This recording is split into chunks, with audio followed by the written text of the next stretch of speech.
Manoj home kitchen সকলোকে স্বাগতম জনাইছোঁ। আজি মই এটা নিমকিৰ ৰেচিপি লৈ আহিছোঁ, একেবাৰে বেলেগ ধৰণৰ। তাৰ কাৰণে মই একাপ ময়দা লৈছোঁ আৰু আধা কাপ আটা লৈছোঁ আৰু এচিকুট বেকিং পাউডাৰ দিছোঁ, কাৰণ বেকিং পাউডাৰ নিদিলেও হয়। মই যিহেতু আটা দিছোঁ সেইকাৰণে বেকিং পাউডাৰ অলপ দিছোঁ আৰু অলপ কালিজিৰা আৰু অলপ নিমখ দিছোঁ। দি পেলাই অলপ মই ৰিফাইন অইল দি দিছোঁ। দি পেলাই এইখিনি খুব ভালকৈ মিক্স কৰিব লাগিব। এইখিনি খুব ভালকৈ মিক্স কৰিলেহে তেতিয়াহে যিটো আমি নিমকি বনাম আৰু তেতিয়াহে মানে নিমকিটো খুব এটা ধুনীয়া হ'ব আৰু একেবাৰে বজাৰৰ নিমকিৰ দৰেই হ'ব। আৰু এই ময়নটো এই ধৰণে হ'ব লাগিব। এয়া চাওক, পূৰা ভালকৈ যাতে প্ৰত্যেক মানে আটাৰ গোটেইখিনিৰ লগত ভালকৈ যাতে তেল মিক্স হয়, এই ধৰণে আমি মেছ কৰিব লাগিব।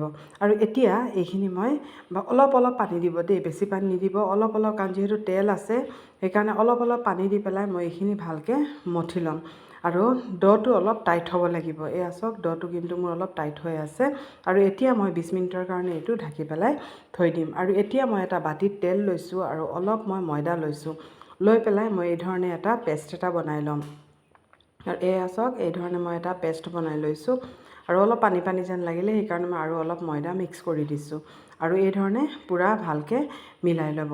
এয়া চাওক, এই টেক্সচাৰটো আহিব লাগে। এতিয়া এইখিনি মিলোৱাৰ পিছত আমাৰ 20 মিনিট হৈ গ'ল। এতিয়া মই আটাখিনি অলপ ভালকৈ মঠি ল'ম, অলপ ভালকৈ মঠি ল'ম, কাৰণ আমি ইমান মঠা নাছিলোঁ। আৰু এতিয়া মই এটা লাডু লৈ পেলাই, ইয়াত 3টা লাডু হৈছে, এটা লাডু লৈ পেলাই মই এটা একেবাৰে ডাঙৰ ৰুটি এখন বেলি ল'ম। আৰু মই যিটো নিমকি বনাইছোঁ একেবাৰে সহজ হয়। আমি যিটো তিনকোণীয়া নিমকি বজাৰৰ নিমকিটো খাওঁ, সেইটো বনাবলৈ বহুত কষ্ট হয়। এই ধৰণে বনাই পেলাই আপোনালোকে খাব পাৰে বা ষ্ট'ৰ কৰিব পাৰে, বহুত দিনলৈকে ষ্ট'ৰ কৰিও ৰাখিব পাৰে। আৰু এতিয়া মই যিটো পেষ্ট বনাইছিলোঁ, এই পেষ্টটো মই এই ধৰণে গোটেইখিনি ভালকৈ লগাই ল'ম। একেবাৰে ভালকৈ লগাব, ছাইডবোৰো ভালকৈ লগাব, ক'তো যাতে বাকী নাথাকে। আৰু এতিয়া এটা ৰোল কৰিব। ৰোলটো কৰোঁতে মানে ভিতৰত যাতে কোনো বায়ু সোমাই নাথাকে, মানে কোনো ফুলি নাথাকে, সেইধৰণে ৰোলটো কৰিব। একেবাৰে মানে পূৰা ভালকৈ ৰোলটো হ'ব লাগিব। এয়া চাওক, মই কি ধৰণে কৰিছোঁ ৰোলটো। আৰু যদি ৰোলটো খুলি যায় তেতিয়াহ'লে কি কৰিব, অলপ মানে যিটো পেষ্ট বনাইছিলোঁ ছাইডে ছাইডে অলপ পেষ্ট লগাই দিব। আৰু মই কটাৰী এখন লৈ পেলাই এই ধৰণে মই কাটি দিছোঁ। সৰু সৰু এটা মানে এই ধৰণে এটা ছাইজৰ মই কাটি লৈছোঁ। আৰু চাওক, এই ছাইজৰ মই কাটি লৈছোঁ। আৰু এতিয়া মই এইটো এই ধৰণে অলপ চেপেটা কৰি আৰু লাহেকৈ বেলনা দি অলপ বেলি দিম। আৰু এই ধৰণে মই অলপ চেপেটা কৰি লৈছোঁ আৰু বেলনা দি পেলাই মই অলপ লাহে লাহে এইখন বেলি দিম। আৰু এই ছাইজৰে এনেকৈ মই থৈ দিম। এয়া চাওক, এইখিনি এই ধৰণে। আৰু এয়া চাওক, মই গোটেইখিনি বনাই ল'লোঁ।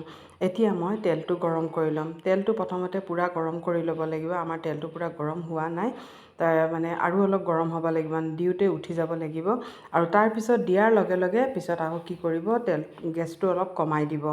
দিয়াৰ লগে লগে গেছটো অলপ কমাই দিব। আৰু যদি হেৰি হয় তেতিয়াহ'লে হেৰি কৰি দিব, এই অলপ মানে এটাৰ ওপৰত এটা হেৰি থাকিলে অলপ মিলাই মেলি দিব। আৰু এই ধৰণে এবাৰ এক ছাইড হোৱাৰ পিছত তাৰপিছত এই ধৰণে লুটিয়াই দিব। তেতিয়া এই ধৰণে 2-3বাৰমান এই ধৰণে লুটিয়াই দিব। চাব, ইমান ক্ৰিস্পি হয়, মানে ইমান মজা লাগে খাবলৈও, দেখিবলৈও খুব ধুনীয়া হয়। আৰু একেবাৰে সহজতে এগালমান বনাব পাৰি, মানে কোনো কষ্ট নালাগে, বহুত সোনকালে হৈ যায়। আৰু এয়া চাওকচোন, কিমান ধুনীয়া হৈছে নিমকিকেইটা, একেবাৰে বজাৰৰ মানে মচমচীয়া হৈছে, পূৰা মচমচীয়া হয় মানে। আৰু এতিয়া মই বেলেগ বেচ এটা এই ধৰণে মই হেৰি কৰি লৈছোঁ, ভাজি লৈছোঁ। আৰু এয়া চাওক, ভাজোঁতেও ইমান কষ্ট নাই, বহুতখিনিও আমাৰ একেলগে ভজা হৈ যায়। খালি পেনটো অলপ মানে মুখখন হেৰি খোলা পেন এটা ল'ব, আৰু এই ধৰণে এয়া চাওক, এতিয়া মই ভাঙিছোঁ। চাওক, পূৰা মচমচীয়া হৈছে। কেনেকুৱা পালে কমেণ্ট কৰি